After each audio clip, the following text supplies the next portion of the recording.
Welcome back everyone. Welcome to civil services study practice set number ये 42 है। Practice करेंगे इसमें हम करंट अफेयर्स के प्रश्नों पर। जो अपना 40 नंबर का टेस्ट था उसमें 80 क्वेश्चन तक हो गए थे करंट अफेयर्स के। अब इसमें आ जाइए 81 से लेकर 100 तक। ठीक है, 81 से लेकर 100 तक। तो 20 इसमें 20 क्वेश्चन की प्रैक्टिस करके पूरे 100 क्वेश्चन कवर हो जाएंगे कुछ टेस्ट में हमारे। और ये सारे के सारे इंपॉर्टेंट है करंट अफेयर्स की। तो चलिए स्टार्ट करते हैं 42 नंबर का टेस्ट। इससे पहले जो 40 नंबर का टेस्ट था उसमें एक ज्योग्राफी के क्वेश्चन में यहाँ ऑप्शंस में टिक करने में मिस्टेक हो गई है, उसको देख लेते हैं पहले। देखिए, जो लास्ट 41 नंबर का टेस्ट था जिसमें हिस्ट्री ज्योग्राफी के क्वेश्चन थे उसमें इस क्वेश्चन में मिस्टेक हो गई है। पश्चिमी विक्षोभ के संदर्भ में सही कथन है। पश्चिमी विक्षोभ ऐसे तूफान है जो कैस्पियन और भूमध्य सागर में उत्पन्न होते हैं। ये उत्तर पूर्वी भारत में गैर मानसूनी वर्षा के लिए जिम्मेदार होते हैं। इन्हें उष्णकटिबंधीय चक्रवात के रूप में चिन्हित किया गया है जो उच्च दाब का क्षेत्र होता है। तो इसमें केवल पहला ही सही है, दूसरा वाला भी गलत है, तीसरा वाला भी गलत है। दूसरा वाला इसलिए गलत है कि जो पश्चिमी विक्षोभ होते हैं वो भारत के उत्तर पश्चिमी क्षेत्रों में गैर मानसूनी वर्षा के लिए जिम्मेदार होते हैं, ठीक है, ना कि उत्तर पूर्वी में, इसलिए ये गलत है। और उच्च दाब नहीं बल्कि निम्न दाब का क्षेत्र होता है, तीसरा भी गलत है। कैस्पियन सागर और भूमध्य सागर में उत्पन्न होते हैं, तो केवल पहला वाला सही है। हमने उस दिन टिक किया था बी ऑप्शन, जो कि ठीक है गलत है, केवल पहला ही सही होगा। वो वही मिस्टेक हो गया था, उसको करेक्ट कर लीजिएगा। चलिए अब आ जाइए आज के टेस्ट पर। पहला प्रश्न है, अंतर्राष्ट्रीय महत्व के आर्द्रभूमि यानी वेटलैंड के संदर्भ में सही कथन है। वर्तमान में भारत में 96 रामसर स्थल हैं और तमिलनाडु में सबसे अधिक 20 रामसर स्थल हैं। देखिए, अभी 2 फरवरी 2026 को जो है अंतर्राष्ट्रीय आर्द्रभूमि दिवस के अवसर पर 2 नए वेटलैंड भारत में और जोड़े गए हैं, तो संख्या वर्तमान में 98 हो गई है, न कि 96। तो पहला वाला गलत है, दूसरा वाला सही है। तमिलनाडु में सबसे अधिक 20 रामसर स्थल हैं, तो इसका आंसर हो जाएगा केवल 2। हाल ही में भारत में 2 नए रामसर स्थल उत्तर प्रदेश का पाटन पक्षी अभयारण्य एटा जिले में और गुजरात का छारी डांड शामिल किया गया है कच्छ में। तो भारत में 98 रामसर स्थल हैं 2 फरवरी 2026 से, जिन्हें जैव विविधता संरक्षण और सतत उपयोग के लिए अंतर्राष्ट्रीय स्तर पर मान्यता प्राप्त है। तमिलनाडु में सबसे अधिक रामसर स्थल हैं और भारत ने 1982 में इस कन्वेंशन पर हस्ताक्षर किए थे। 82 है, पहला फीफा शांति पुरस्कार किसे दिया गया है? पहला फीफा शांति पुरस्कार दिया गया है डोनाल्ड ट्रंप को। ऑप्शन नंबर सी है इसका आंसर। देखिए, इस टेस्ट सीरीज की या फुल टेस्ट सीरीज से जुड़ सकते हैं, ये नंबर है इस पर व्हाट्सअप करके। ठीक है, एक छोटा सा अमाउंट है पूरे साल के लिए, इतना कम इसलिए रखा ताकि सभी लोग इसको इजीली अफोर्ड कर सकें। फुल टेस्ट सीरीज जो होगी वो पीडीएफ फॉर्मेट में होगी कंप्लीट सोल्यूशन के साथ।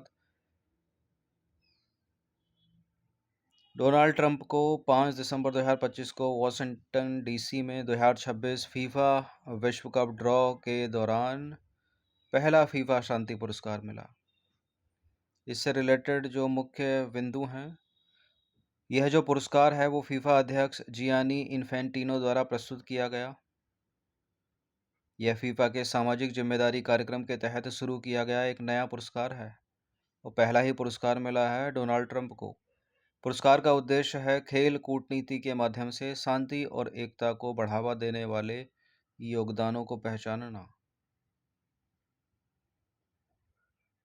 कितने लेखकों को विभिन्न भारतीय भाषाओं में साहित्य अकादमी बाल साहित्य पुरस्कार 2025 के लिए चुना गया था? तो 24 लेखकों को चुना गया था। ठीक है, विभिन्न भारतीय भाषाओं में 2025 बाल साहित्य पुरस्कार के लिए चुने गए कुल 24 लेखक।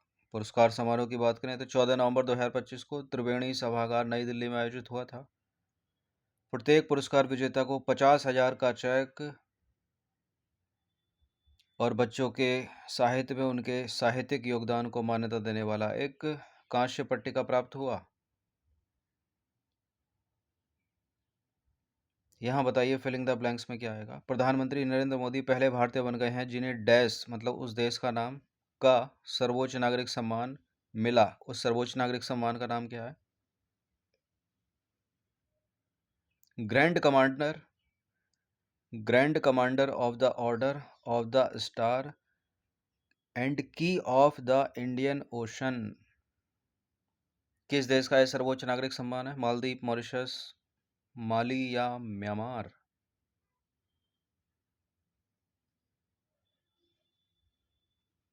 यह है मॉरिशस का। ठीक है।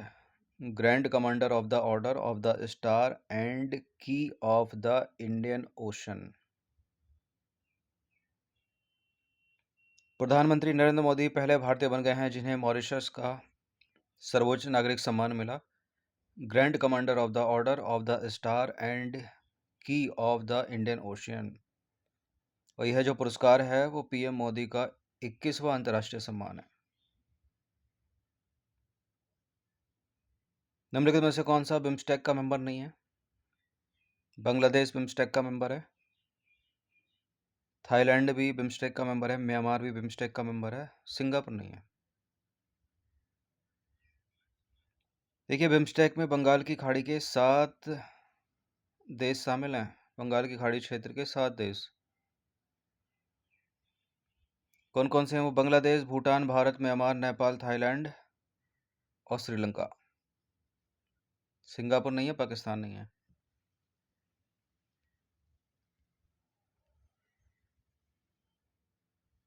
इसी से रिलेट करते हुए एक और प्रश्न है। निम्नलिखित में से कौन सा देश अगले 2 वर्षों के लिए बिम्स्टेक की अध्यक्षता करेगा?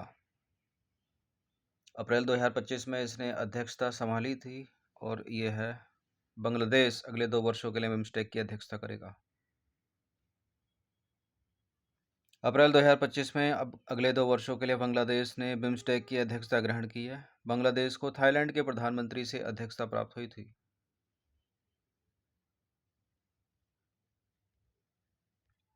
नंबर 87 पर आ जाइए। कभी कभी समाचारों में दिखाई देने वाली न्यू स्टार्ट संधि किन 2 देशों के बीच लागू हुई थी? न्यू स्टार्ट ट्रीटी या संधि यह संयुक्त राज्य अमेरिका और रूस के बीच। न्यू स्टार्ट संधि संयुक्त राज्य अमेरिका और रूस के बीच हस्ताक्षरित एक परमाणु हथियार कटौती संधि है जो 5 फरवरी 2011 को लागू हुई थी। ठीक है। एक है स्टार्ट ट्रीटी, स्टार्ट संधि, तो वो इससे ही पहले है। यह है न्यू स्टार्ट, तो ये 5 फरवरी 2011 को लागू हुई थी। इसका उद्देश्य क्या है? इन दोनों देशों के बीच में सामरिक परमाणु हथियारों की संख्या को 1550 तक सीमित करना और दीर्घकालिक परमाणु स्थिरता बनाए रखना था।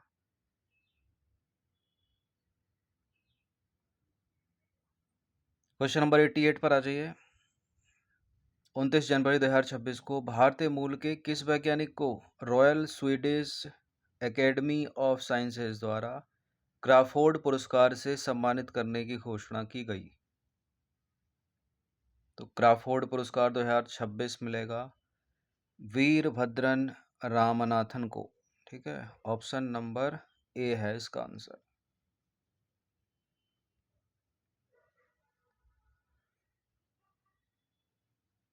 क्राफोर्ड पुरस्कार 2026 29 जनवरी 2026 को भारतीय मूल के वैज्ञानिक वीरभद्रन रामनाथन को royal Swedish academy of sciences द्वारा भूविज्ञान यानी जियो साइंस के क्षेत्र में क्राफोर्ड पुरस्कार से सम्मानित करने की घोषणा की गई। उनकी परिकल्पना के अनुसार वायुमंडल में एकत्र होने वाले सूक्ष्म कण और गैसें किस प्रकार जलवायु परिवर्तन में योगदान करती हैं, यानी ग्लोबल वार्मिंग की समझ को नई दिशा। यह ज्ञान ग्लोबल वार्मिंग से निपटने के लिए अत्यंत महत्वपूर्ण है और उन्हें इसी योगदान के लिए यह क्राफोर्ड पुरस्कार दिया गया। इस पुरस्कार के तहत 8 मिलियन स्वीडिश क्रोनर की धनराशि प्रदान की जाती है और यह पुरस्कार उन्हें मिलेगा फिजिकली रूप से मई 2026 में।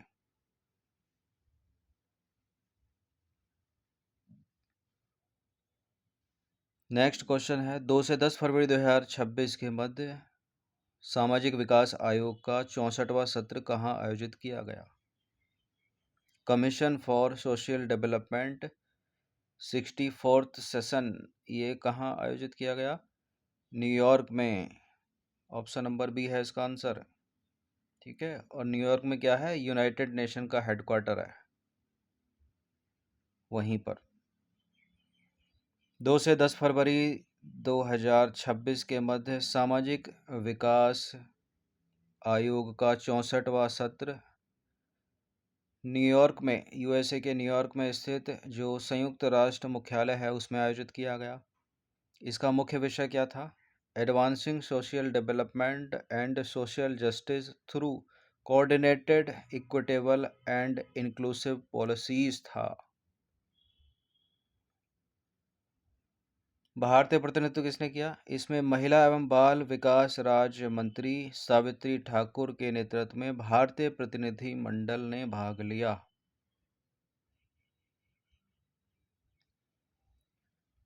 संयुक्त सैन्य अभ्यास से भी प्रश्न बनते हैं एग्जाम्स में। तो है अभ्यास खंजर 2026 से संबंधित निम्नलिखित कथनों पर विचार करेंगे। यह भारत और मंगोलिया के बीच एक संयुक्त सैन्य अभ्यास है, अभ्यास खंजर। इसके 13वें संस्करण का आयोजन 4 से 17 फरवरी 2026 के मध्य असम के सोनितपुर जिले के मिसामारी में आयोजित किया जा रहा है। तो दूसरा वाला सही है, पहला वाला गलत है, क्योंकि भारत और मंगोलिया नहीं बल्कि उज्बेकिस्तान के बीच है ये। बी सही है केवल,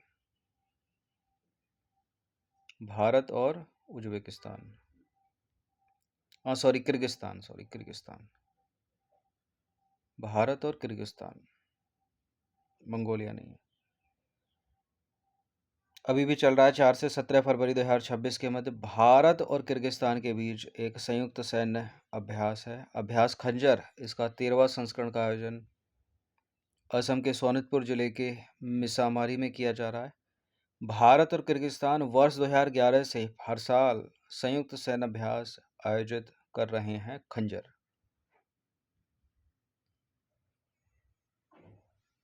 91 नंबर का प्रश्न है, 3 फरवरी 2026 को डीआरडीओ ने ठोस ईंधन डक्टेड रैमजेट तकनीक का सफल परीक्षण किया, एसएफडीआर। यह प्रौद्योगिकी लंबी दूरी की सतह से सतह में मार करने वाली मिसाइलों के विकास में सहायक होगी। कौन सा सही है इसमें? देखिए मिसाइल उड़ तो हवा में रही है ये, तो सतह से सतह नहीं है, मतलब सरफेस टू सरफेस नहीं है, एयर टू एयर है, यानी हवा से हवा में मार करने वाली होना चाहिए। यहाँ गलत है दूसरा वाला, पहला वाला सही है।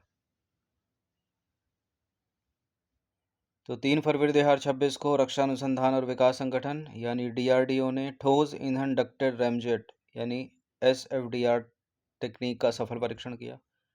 इसका परीक्षण ओडिशा तट पर स्थित चांदीपुर के इंटीग्रेटेड टेस्ट रेंज में किया गया। और इस उपलब्धि के साथ ही भारत उन चुनिंदा देशों की श्रेणी में शामिल हो गया है जिनके पास यह अत्याधुनिक तकनीक है, एसएफडीआर। यह प्रौद्योगिकी लंबी दूरी की हवा से हवा यानी एयर टू एयर में मार करने वाली मिसाइलों के विकास में सहायक होगी और शत्रु पर रणनीतिक बढ़त प्रदान करेगी। तो दूसरा वाला गलत, पहला सही।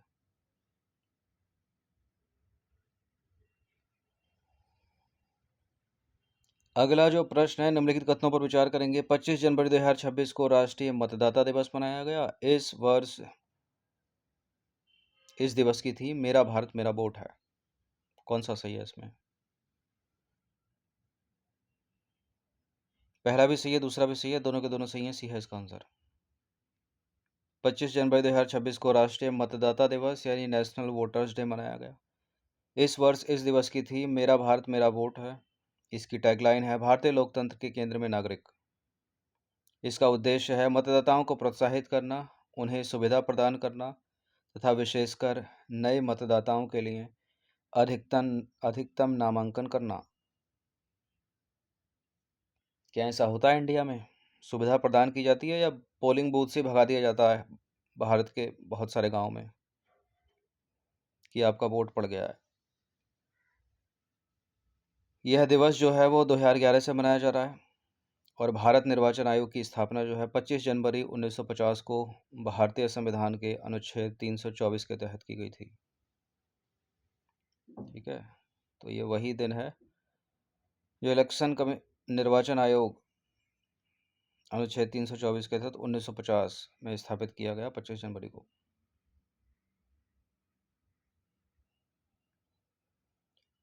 अगला जो प्रश्न है वो है 3 से 5 फरवरी 2026 के मध्य वर्ल्ड गवर्नमेंट समिट 2026 कहाँ आयोजित किया गया? वर्ल्ड गवर्नमेंट समिट 2026 3 से 5 फरवरी दुबई में, ठीक है, संयुक्त अरब अमीरात। 3 से 5 फरवरी 2026 के मध्य वर्ल्ड गवर्नमेंट समिट 2026 दुबई, संयुक्त अरब अमीरात में आयोजित किया गया। मुख्य विषय इसका भविष्य की सरकारों को आकार देना, यानी शेपिंग फ्यूचर गवर्नमेंट्स।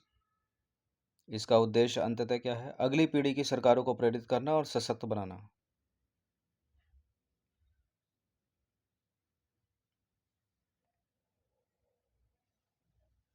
नंबर 94, निम्नलिखित कथनों पर विचार करेंगे। कैंसर दिवस के संबंध में प्रश्न है। 4 फरवरी 2026 को संपूर्ण विश्व में विश्व कैंसर दिवस मनाया गया।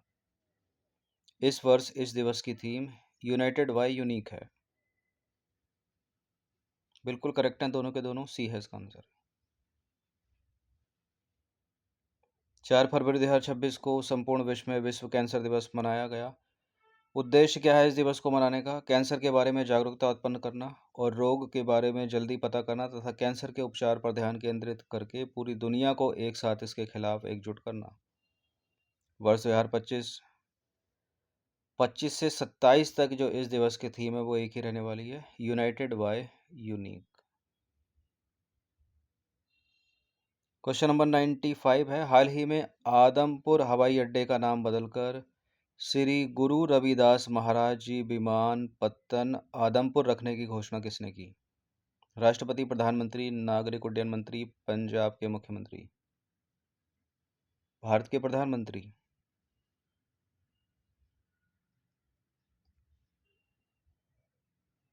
1 फरवरी 2026 को प्रधानमंत्री नरेंद्र मोदी ने पंजाब के आदमपुर हवाई अड्डे का नाम बदलकर श्री गुरु रविदास महाराज जी विमानपत्तन आदमपुर रखने की घोषणा की।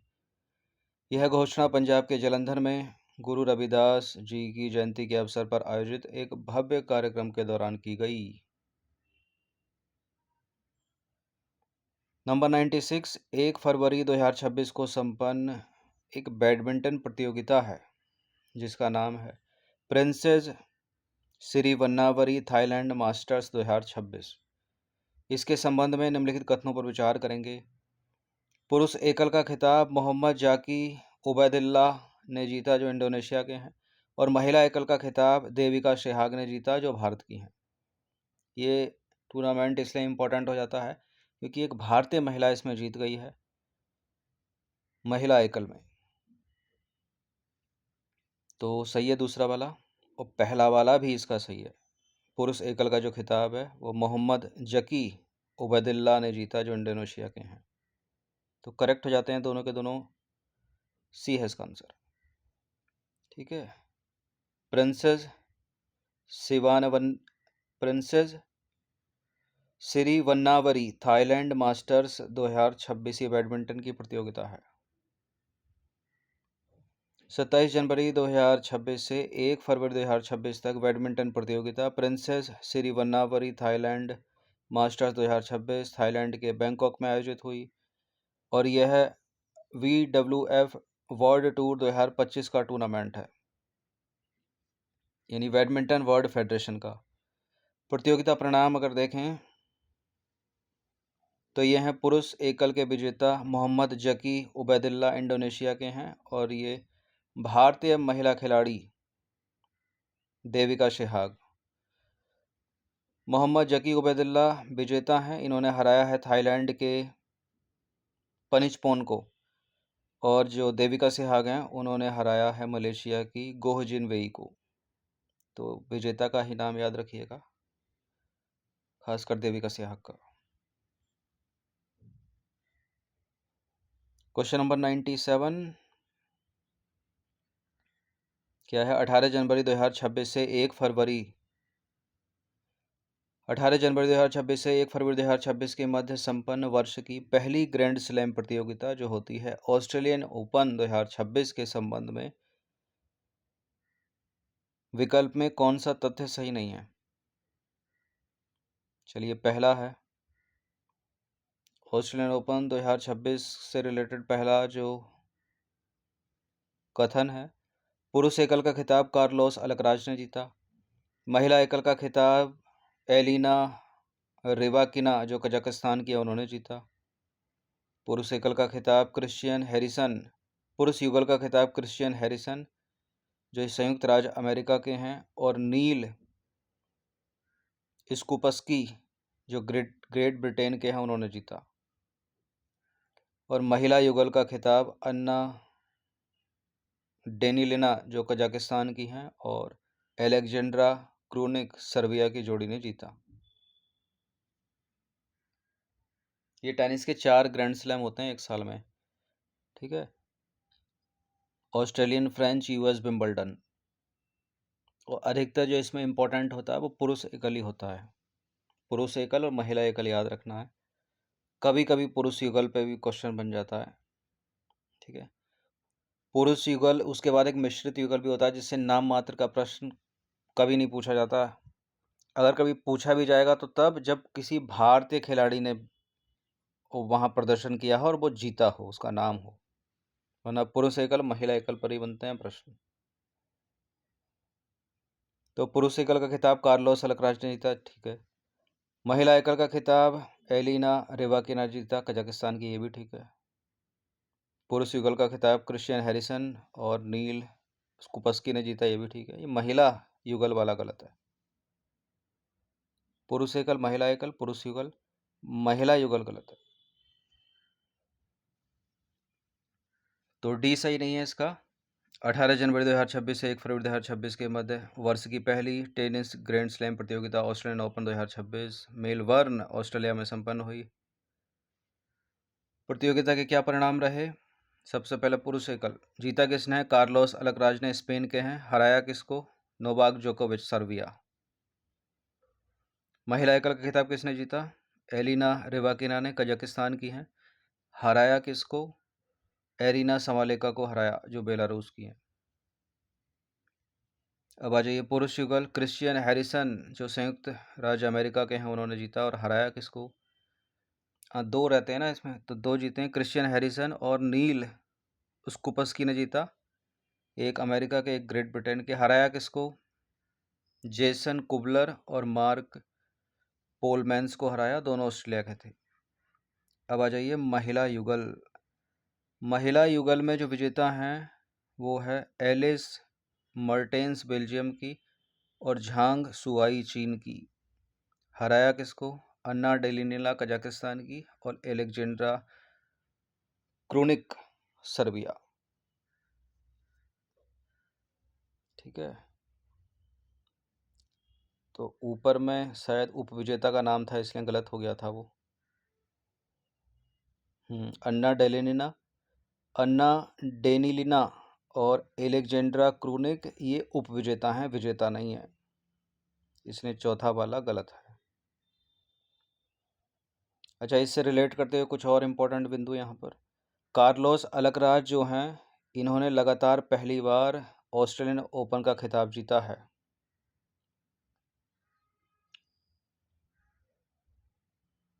ठीक है।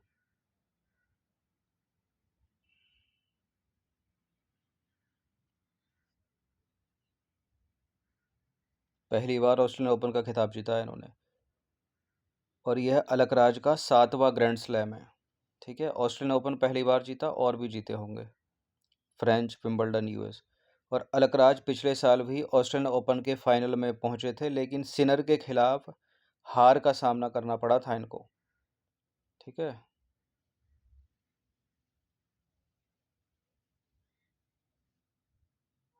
और 26 साल की जो एलिना रिवाकिना हैं उन्होंने पहली बार इस ग्रैंड स्लैम का खिताब जीता। वह यह खिताब जीतने वाली कजाकिस्तान की पहली महिला खिलाड़ी बन गई हैं। अब आ जाइए 98 पर। 31 जनवरी 2026 को केंद्रीय पर्यावरण वन और जलवायु परिवर्तन मंत्री भूपेंद्र यादव द्वारा दी गई घोषणा के अनुसार निम्नलिखित में से किन आर्द्रभूमियों को भारत के रामसर नेटवर्क में शामिल किया गया है? पटना पक्षी अभयारण्य उत्तर प्रदेश और छारी डांड गुजरात, सिलीसेट झील राजस्थान, कोपरा जलाशय छत्तीसगढ़। तो ये हैं वर्तमान के नए, जिनसे संख्या 96 से बढ़कर 97-98 हो गई है। सिलीसेट झील 96 नंबर का और ये 95 नंबर का, कोपरा जलाशय छत्तीसगढ़ का। तो केवल पहला दूसरा ही होगा। 31 जनवरी 2026 को केंद्रीय पर्यावरण और जलवायु परिवर्तन मंत्री भूपेंद्र यादव ने 2 फरवरी 2026 यानी विश्व आर्द्रभूमि दिवस के दिन भारत के रामसर नेटवर्क में 2 नई आर्द्रभूमियों को शामिल किए जाने की घोषणा की। इस घोषणा के अनुसार उत्तर प्रदेश के एटा जिले में स्थित पटना पक्षी अभयारण्य, गुजरात के कच्छ जिले में स्थित है छारी डांड को अंतर्राष्ट्रीय महत्व की आर्द्रभूमियों की रामसर सूची में सम्मिलित किया गया है। देखिए, वर्ष 2014 में जहां भारत में केवल 26 रामसर स्थल थे, वहीं अब यह संख्या बढ़कर 98 हो गई है, जो 276% से अधिक की वृद्धि को दर्शाता है। और यह विस्तार भारत की आर्द्रभूमि संरक्षण के प्रति प्रतिबद्धता को रेखांकित करता है। वो सब तो ठीक है, लेकिन कार्बन एमिशन के लिए भी तो कुछ करो, एयर क्वालिटी के लिए भी तो कुछ करो। देखिए, आपको ज्ञात हो, दिसंबर 2025 में राजस्थान के अलवर जिले में स्थित जो सिलीसैंड झील है, उसको भारत का 96 रामसर स्थल घोषित किया गया था। इसके साथ ही छत्तीसगढ़ के बिलासपुर जिले के कोपरा जलाशय को भी 95 नंबर का रामसर स्थल घोषित किया गया था, जो कि छत्तीसगढ़ का पहला था। और अब 97-98 तो 98 हो गया वर्तमान में संख्या, याद रखना इसको। भारत का पहला भारत रत्न डॉक्टर बाबा साहब अम्बेडकर अधिवक्ता प्रशिक्षण एवं अनुसंधान केंद्र कहाँ स्थित है? भारत के पहले भारत रत्न डॉक्टर बाबा साहब अम्बेडकर अधिवक्ता प्रशिक्षण एवं अनुसंधान केंद्र का उद्घाटन किया गया है महाराष्ट्र के नवी मुंबई में। नवी मुंबई तालोजा में। डी है इसका आंसर। 31 जनवरी 2026 को महाराष्ट्र के मुख्यमंत्री देवेंद्र फडणवीस और भारत के पूर्व मुख्य न्यायाधीश न्यायमूर्ति भूषण आर गवई ने नवी मुंबई के तलोजा में भारत के पहले भारत रत्न डॉक्टर बाबा साहब अम्बेडकर अधिवक्ता प्रशिक्षण एवं अनुसंधान केंद्र का उद्घाटन किया। इस केंद्र की स्थापना महाराष्ट्र और गोवा बार काउंसिल द्वारा की गई। चलिए, 100 नंबर का प्रश्न है। 1 से 3 फरवरी 2026 के मध्य 39वां भारत अंतर्राष्ट्रीय चमड़ा मेला 2026 कहाँ आयोजित किया गया? 39th India international leather fair 2026। नई दिल्ली में नहीं, कानपुर में नहीं, आगरा में नहीं, चेन्नई में, तमिलनाडु के चेन्नई में। डी है इसका आंसर। देखिए, 1 से 3 फरवरी 2026 के मध्य 39वां अंतर्राष्ट्रीय चमड़ा मेला तमिलनाडु के चेन्नई में आयोजित किया गया। इस कार्यक्रम में चमड़े के उत्पादों, एसेसरीज, मशीनरी, उपकरण और नवाचारों की व्यापक श्रृंखला प्रस्तुत की गई। इस वर्ष मेले में 362 भारतीय कंपनियां और 66 विदेशी प्रतिभागियों ने भाग लिया। ठीक है। पिछले वर्ष में भारत से फुटवेयर, चमड़ा और चमड़ा उत्पादों का निर्यात लगभग 4.83 अरब अमेरिकी डॉलर रहा। ठीक है, इस तरह के प्रश्न एग्जाम्स में ही पूछ लेता है स्टेटमेंट बनाकर। तमिलनाडु और केरल का चमड़ा उद्योग इस क्षेत्र में एक प्रमुख शक्ति है, जो भारत के कुल उत्पादन का लगभग 38%, ठीक है, कुल उत्पादन का लगभग 38% तथा कुल निर्यात में 45% से अधिक योगदान देता है। तो ये दोनों जो कथन हैं बड़े इंपॉर्टेंट हैं। ये स्टेटमेंट बनाकर कभी कभी पूछ लेता है। यहाँ कानपुर और मतलब उत्तर प्रदेश और महाराष्ट्र रख सकता है, कोई और स्टेट रख सकता है, लेकिन तमिलनाडु और केरल है। ठीक है। भारत के कुल उत्पादन का ये दोनों मिलकर 38% और निर्यात में भी 45% से अधिक योगदान देते हैं। तो ये 20 प्रश्न थे करंट अफेयर्स के। तो इससे संख्या 100 क्वेश्चन हमने कवर कर लिए हैं कुछ 3-4 टेस्ट में। इनकी प्रैक्टिस कर लीजिएगा 1 से 2 बार। धन्यवाद। क्योंकि फुल टेस्ट सीरीज से आप जुड़ सकते हो नंबर इस पर कॉल या व्हाट्सअप करके, पेड टेलीग्राम ग्रुप को ज्वाइन करके।